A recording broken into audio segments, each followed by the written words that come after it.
Every chess game ends in a checkmate, and we all know that there's a certain satisfaction that you receive from doing a satisfying checkmate, or just a regular one. So I'm going to be rating how satisfying the checkmates can get, and which checkmate is the most satisfying. So let's get into it. Up first, we have the back rank mate. Back rank mate hits different, cause like when you just do it, it feels so good that the opponent has just like blundered this, or you have just done an amazing sacrifice, or you just blundered a queen, but it turned out that that blunder was not really a blunder, and your opponent also blundered his rook and checkmate. Well, if that's not you, this actually hits different. It's a classic. You have to play this if you actually have not played this. I don't think you have a chess life. Anyway, the next checkmate that we have here is the blind swine mate. The blind swine mate is basically with two rooks, and they're like at the 7th rank or the 2nd rank, and they just move back and forth and they checkmate.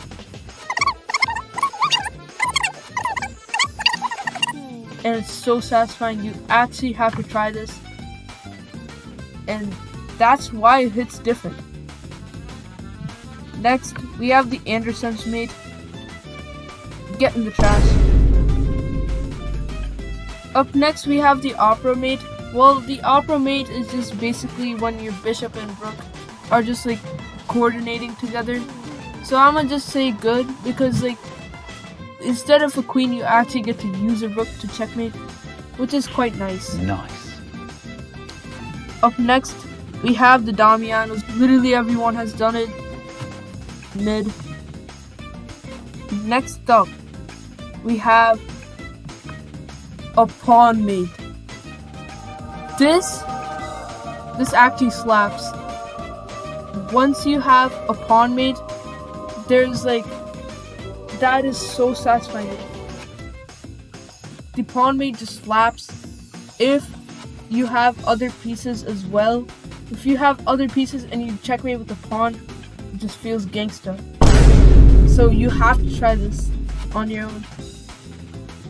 Up next, we have the Legal's mate. The Legal's mate is basically when you sacrifice the queen and your other pieces just coordinate together, and I would say it hits different because it's just an opening trap and it doesn't really require skill, or else it would be a this slaps. Alright, up next we have Lolly's mate. So you basically cut their king off with a pawn, and your queen is like just on like a square next to them, like when they castle. So I'm gonna just keep this in mid tier because almost everyone has done it, and it's not really that satisfying, in my opinion. Up next we have the Hippolyte mate. This mate is just not good. I would just keep it in negative 1000 aura. If you play this, you have negative 1000 aura. You have to use your other pieces, or if you have no other piece, just win. So you have to just like, if you do this, you just have negative 1000 aura. And finally, we have the Smothered mate. This almost always requires you to sacrifice a queen, and it's just gangster and just slaps. If you play this, you will feel like you have just mastered chess. You are literally the best at chess like ever. So you have to play this once. This, if you don't know how this feels legendary. You have to play this. And that wraps up my video. Please make sure to subscribe. That's all I ask for. And yeah, see ya.